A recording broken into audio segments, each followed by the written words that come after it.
Bah, ça m'a jamais trop angoissée, en fait. Ok. Même dans des gens qui étaient pas polyamoureux. Parce que il y a un peu ce truc de, je vois avec leur parcours, et je vois avec leurs besoins, que s'ils ont besoin de ça, ils ont besoin de ça. Il y a un peu un truc de, en fait, si t'as besoin d'être heureux ou être heureuse, et que ça t'apporte du bonheur, qui suis-je? Il y a vraiment ce recul de, j'ai une demoiselle que j'avais fréquentée comme ça, et qui a son objectif, c'était de se marier, et de partir sur l'autoroute, avoir le schéma classique, etc.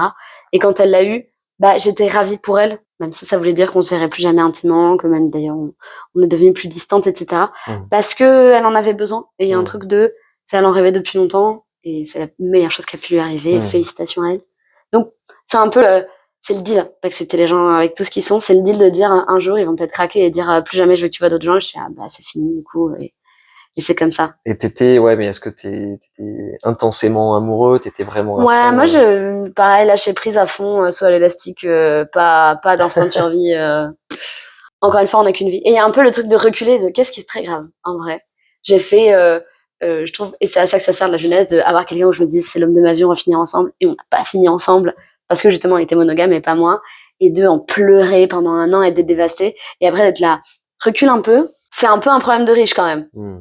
Genre, rien n'est très grave. Je ne meurs pas. Genre, j'ai le bonheur d'avoir vécu un truc aussi intense. Vas-y à fond. Et j'avais eu ça avec un fuckboy qui allait bien évidemment me ghost et qui m'a bien évidemment ghost. Mais au début, des amis qui essayaient de me dire oh non, c'est un fuckboy, tu vas pas à fond. Et mon meilleur pote qui m'appelle et qui dit mais à quel moment t'as décidé que t'allais arrêter de vivre? Genre juste, tu te prépares, tu mets un petit casque et des genouillères, mais tu le fais à fond.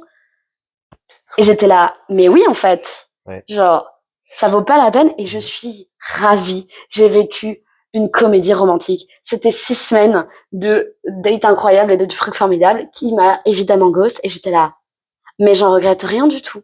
Parce qu'il valait le coup de le vivre à fond et on a plein de souvenirs qui maintenant font que je peux raconter des histoires extraordinaires. Donc vraiment, pas du tout déçu. Faut vivre à fond. Et encore une fois, une rupture amoureuse et un drame de perdre quelqu'un, s'il est pas mort, c'est pas très grave. Enfin vraiment, je suis là. En fait, pas un vrai problème. Finir à la rue, vrai problème. Perdre quelqu'un que j'aime, pas vrai problème.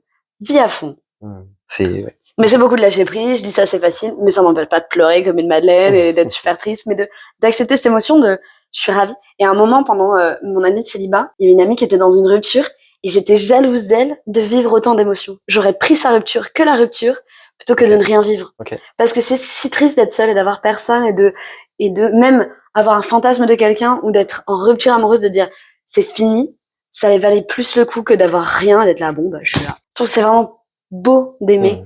Et même la rupture, c'est magnifique. De se dire, on a vécu tout ça, les choses font que ça arrive à une fin. Moi, j'adore les ruptures. Ça veut dire qu'on a vécu. Donc, j'ai vraiment, faut aimer tout le processus. C'est vrai. Et plus on en chiale, et plus ça veut dire que c'était intense, et plus ça valait la peine. Mais s'il y a une des deux personnes qui est plus dedans, bah, autant que ce soit fini. On peut pas forcer quelqu'un à être avec moi.